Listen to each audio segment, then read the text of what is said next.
Stephen O'Neill, Head of Infrastructure and Natural Capital at Nest Pensions. Welcome to this Asset Owner interview at Sustainable Investor. Thanks very much for joining us. Thank you. We're here mainly to talk about Nest's investments in Timberland as an example of using private investment channels, private markets channels rather, to advance sustainability and returns objectives. But let's start with an explanation or a description of your role at Nest, the role of natural capital in your investment strategy, and also what that means for members. Yeah, sure. So I've actually been at Nest for quite a number of years, since 2009. Actually, before Nest was conceived as a pension plan, and it worked in the development of the investment strategy and various aspects of its proposition over the years. And then in more recent years, as the scheme hit scale, back in, sort of 2017, 2018, shifted my focus to trying to bring on board private market asset classes, beginning with private credit, then infrastructure equity, private equity. And then we tackled the question of whether natural capital broadly and Timberland specifically would make sense and help us primarily diversify and boost the return profile or the risk adjusted return profile, but obviously addressing the question as well as to whether the carbon sequestration benefits, the ecological benefits of well managed sustainable forests could help us, meet some of our wider environmental and social goals, as well as hitting net zero. Mm-hmm. And we looked at, like I said, the broader natural capital space, including agriculture and so on, and decided to focus first of all on core Timberland assets globally as our first foray into this space, because we found that they had the scale and also the high level and sophisticated level of good environmental stewardship really embedded into the industry already. Okay. So you made two big Timberland investments already. So could you describe essentially the financial and the kind of sustainability kind of objectives, targets that you've set for those? Yes, so those mandates are with two managers at Campbell Global and TIG, the Timberland Investment Group, and they have, so Campbell Global will manage a global, in a certain sense, portfolio, but focusing on the major deep timber markets of the United States, Chile, Australia, and New Zealand. TIG is a specialist manager in the Americas, so that it will focus on the US and Latin America, but primarily Chile, and in due course we may see opportunities in Uruguay as well. We're not currently planning to go into Brazil, primarily because of foreign exchange risk in that market, but in the fullness of time and as its timber market develops and potentially becomes dollarized, we could explore that too. The return objectives, the return expectations vary by the geography. So you get what the return is in a market more or less. In the US, it's mid to high single digits. In Latin America, it can be low double digits in absolute returns, and then your aggregate return depends on the blend of deployment that you get across those geographies, of course. The investment thesis for us in making that allocation is to get that non-correlated return, very little correlation to financial markets, but with quite a strong underpinning of inflation and GDP growth as a long-term sort of tailwind behind the performance of the asset class. Mm-hmm. So in some respects, I guess it's a little bit it's not dissimilar to the beta from a kind of steadily kind of going kind of stock market or economy. Exactly, and the sort of long run beta, and it's sort of highly driven by the long term demand for housing, especially because a lot of the lumber gets used in construction for housing, and as we know that in the UK, in the US, and many other regions, there is an underbuilding issue in housing, so that should provide that long-term tailwind for the sector. In terms of what the role it plays within the Nest portfolios, without getting into too esoteric detail, we construct our member default funds with various building blocks which house asset classes which perform different functions. And Timberland currently goes into what we call the long-term stable growth portfolio, as well as the income-seeking portfolio, and the names of those building blocks sort of give an indication of the role that we see the asset class playing. And what about the kind of the sustainability, the environmental kind of objectives criteria? Yes, so the sustainability and environmental considerations are pervasive across all of our investment decisions. And when we were exploring natural capital generally, we were conscious that this is an area with enormous opportunities for enhancing the overall sustainability profile of your asset allocation, offering avenues for carbon sequestration and therefore netting of your total carbon exposure, but also risks. There are very significant risks in certain areas of natural capital. I mean, we know about the problems of deforestation or very intensive and unsustainable agriculture. So we needed to make sure that we were on the right side of that equation, because I think would defeat the purpose if we didn't take into account those downsides, but also those downsides would amount to material financial risks, we believe. So when we looked at Timberland, we looked at the carbon sequestration properties of growing trees, harvesting trees, and growing more trees. It's fairly straightforward arithmetic. Well, the science on the precise numbers is extremely complicated, but the principle of it is quite intuitive. But then there's a whole other set of considerations around water use, impact on ecology. You've got these tree farms in wildernesses where there are other animals and plants, and you've got to consider the impact on those. You've also got to consider the impact on communities, whether it's from building roads to take lumber, indigenous land rights in various regions, and the interactions with those communities and indigenous peoples all need to be factored into how we appraise the way that the manager looks at and manages the properties. Mm-hmm. So let's get into one or two of those kind of details. To what extent do you have to get into the real kind of granular details to ensure that you are kind of with the science, that you're making sure that you are investing in healthy ecosystems, and whilst also producing timber that has that's going to deliver returns as well.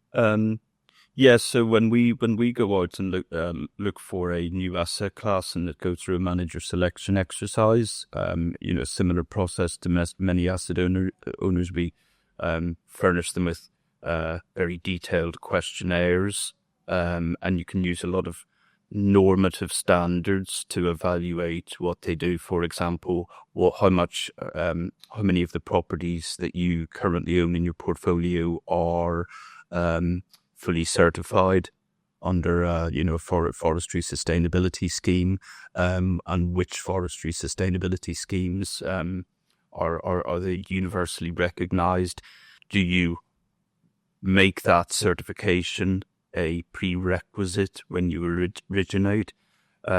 Show us evidence of the community engagement and that you undertake to get the social license before you buy a property, and how you continue to manage those relations. But then we go and we meet the managers, and in the case of Timberland, we flew to the United States, visited forests on both coasts, to meet with the people that work on the land, to see the migrant labour that gets brought in to plant the forests, to see the safety conditions that they have, to make sure that they're happy and healthy, properly compensated, properly documented as well, is especially important in this day and age. You meet people in the local community, and you get a sense of how they view these large timberland managers that operate in the area. And we also brought in the help of expert consultants to conduct interviews with people across from the United States to Australia to Chile, and speaking with local representative groups of like kind of community action groups that liaise with these timberland managers to make sure that indigenous people's interests are protected and so on. So we use that work to evaluate the managers that we ultimately selected. So we set what I think is a very high bar to meet it for selection. And I think, the two managers that we ended up appointing are best in class in that regard. And what's important as well, it isn't that we need to set the standards for them. We need to make sure that those are the standards that they've already fully embedded in their processes, and that they, they live and breathe. Mm-hmm. So a lot of due diligence up front, but presumably there needs to be quite a lot of kind of monitoring on an ongoing basis, and I guess There is. Technology evolves, quality of data helps to perhaps get even more kind of precision when it comes to carbon sequestration, perhaps soil health, these kind of things. How do you make sure? Do you rely heavily on the asset managers to kind of keep on top of the most important metrics, or do you have kind of third party inputs too? Well, it's a fairly young portfolio at the moment. We made our first investment in a property in the Pacific Northwest in August of 2024. And last year we made an investment with the other manager into an existing portfolio that spans the entire United States, which is primarily the Southern Wood Basket and the Pacific Northwest. So we're just coming up to really the first round of reporting on those two things. Now, in the first instance, de rigueur, we would rely heavily on the managers to collect that data, and they're on the ground. They're testing the soil. They're bringing in their third parties. In due course, obviously, there will be an evolving infrastructure that we build to corroborate that data, but also the field of the availability of data and the science behind the validation of that data is all very fast moving. I should make a point at this juncture that Nest is not currently, through its Timberland allocation, looking to create carbon credits and then sell carbon credits, or even to directly offset the measured sequestered carbon against our portfolio exposure. The reason for the former is that we think the carbon credit markets are still evolving. Different methodologies apply in different geographies, and the science is still rapidly moving, and we're kind of in a wait and see frame of mind about that. We want to see something more universal, more robust, more widely accepted, before we think too hard about adopting that. But also, we don't want to sell carbon credits and also treat our net carbon exposure as having been offset, because that would be double counting. So until all of that science really beds in, we are allocating, knowing that this carbon has been pulled out of the atmosphere in huge amounts. We're looking at the numbers. We're working with the managers to help them evaluate developments in the science insofar as we can versus, other experts. But we are still, cautious about the limitations of all of that.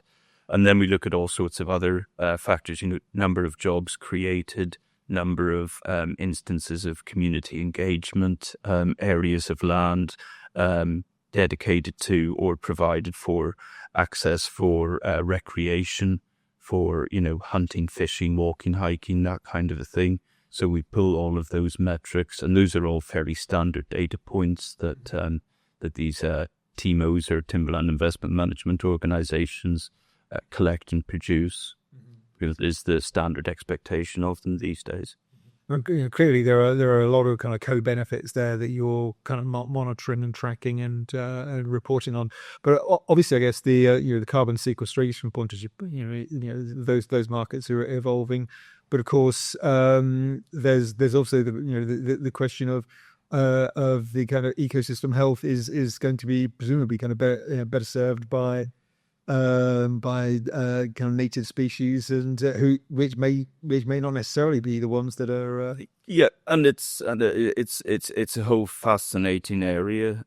So on the tree species themselves, the managers that we've appointed, and indeed I think all of the major preeminent operators in this field now only plant trees that have already been growing there.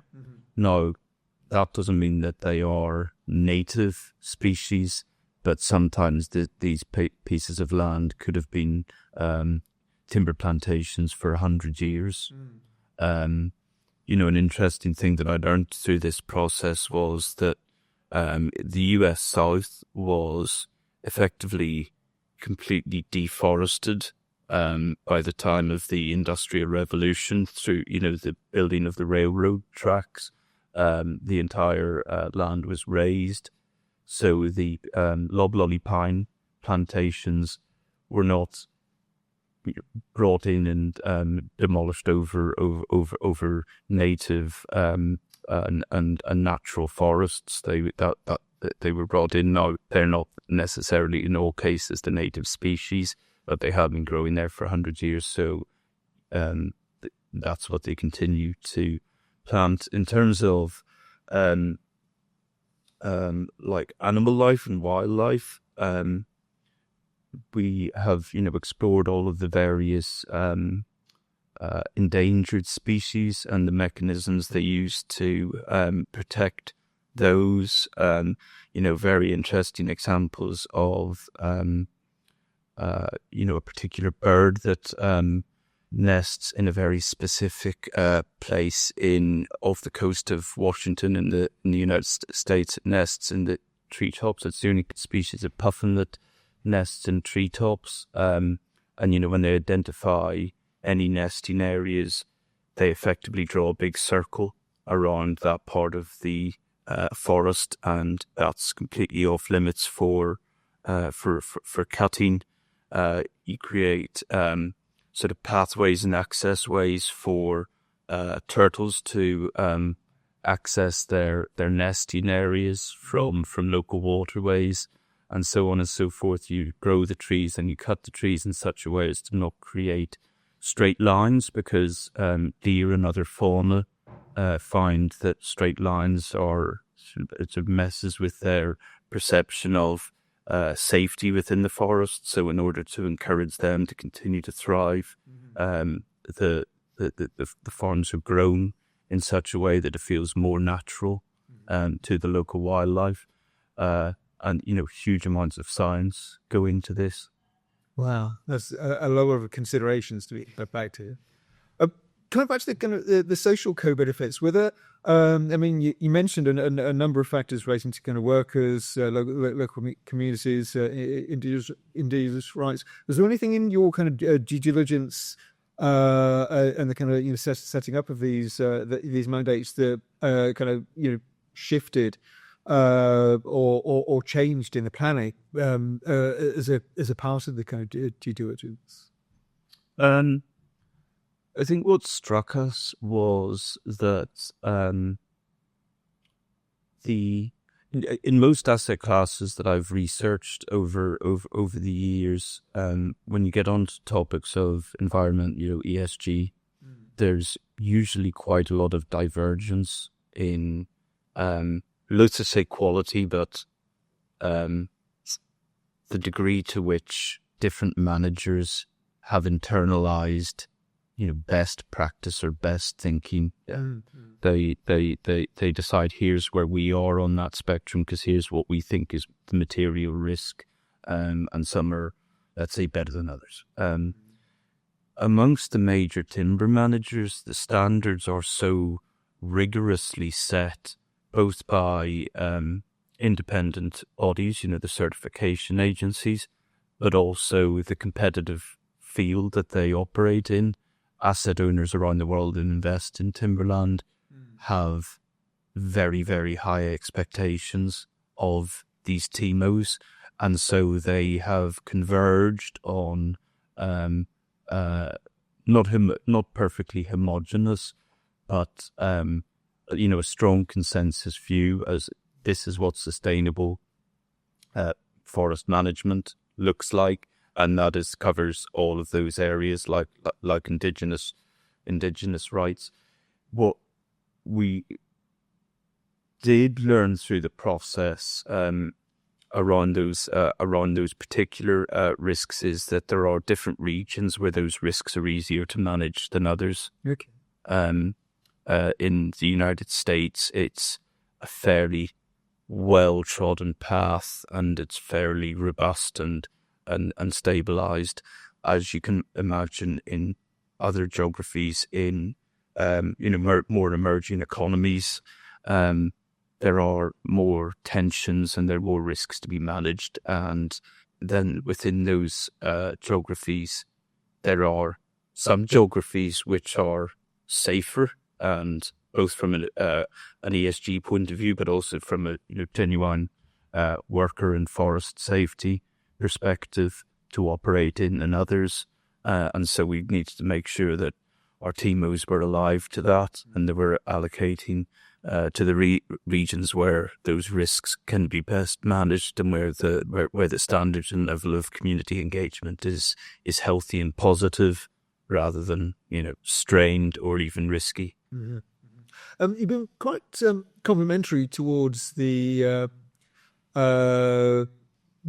quality of manager in this kind of specialist field, and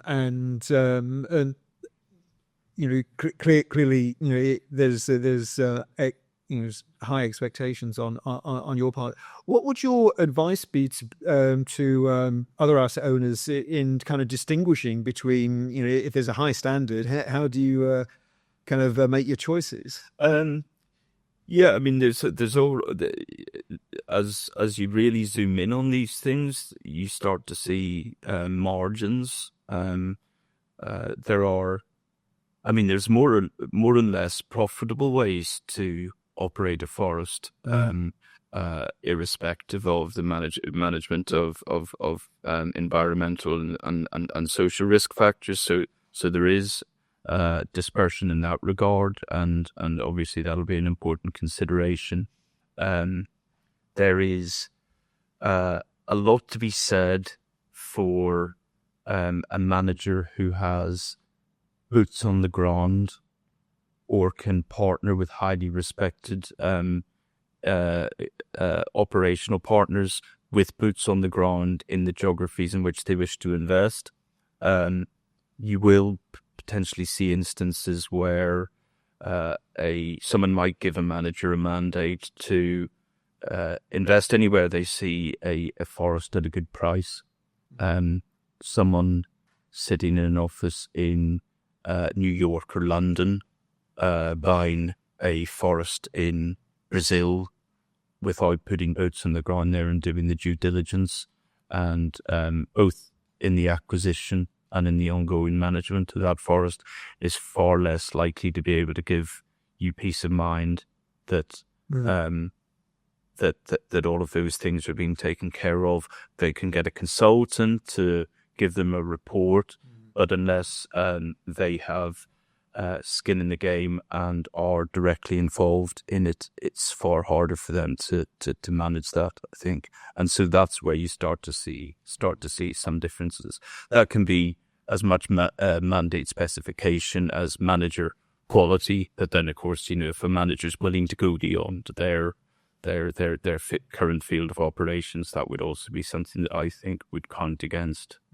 And that's not to say that everyone has to just stick to where they are, but if you're prepared to invest the resources to enter new geographies, then great, but you have to do that. Now, investment in forestry was very high profile at COP30 last year, not least because of the Tropical Forest Forever facility, but there was a variety of different initiatives and activities which kind of reflects how high this issue is getting on policy agendas as well as in investor agendas. But whether on forestry or more broadly, where are the areas that you see kind of most potential for the future, whether for Nest or for other asset owners more broadly? I could just to make a quick comment, on the tropical forest forever. I think a lot of the time when people hear about timberland and logging, they think about deforestation. When they hear Latin America or South America, they think about the Amazon basin. And I should just be absolutely clear that very few of the major institutional asset managers in this space go anywhere near the Amazon basin at all. That's not to say there isn't a huge amount of logging there, but you would not be able to win a mandate from a European, North American, Canadian, or any other pension plan around the world if you were involved in that kind of deforestation. They're all strictly operations, as I said, where you are working on areas of land that have been plantations for decades, for generations, and or afforestation and reforestation projects on land where that has been agriculture for many years, but not where it's only been agriculture for the last 5 years, and previously there was natural forests, because that again is an area that people are very allowed to the risks of, and you've got to steer clear of that. But to the broader point, I think we've been exploring other areas of the natural capital space to address some of those bigger themes, away from purely issues of growing trees and sequestering carbon. Water quality and water sustainability, I think, is a major one. The development of more sustainable agriculture practices, both because the sustainability of agriculture is crucial to both the decarbonisation story, but also protection of biodiversity and so on, but also that because the world has a food supply problem as well, and so we need to make sure that we address both of those things simultaneously. And it's unfortunately not the case that on balance across the entire globe those two things are being aren't living in perfect harmony at the moment. But I think allocated institutional money has a role to play in driving best practice in those kind of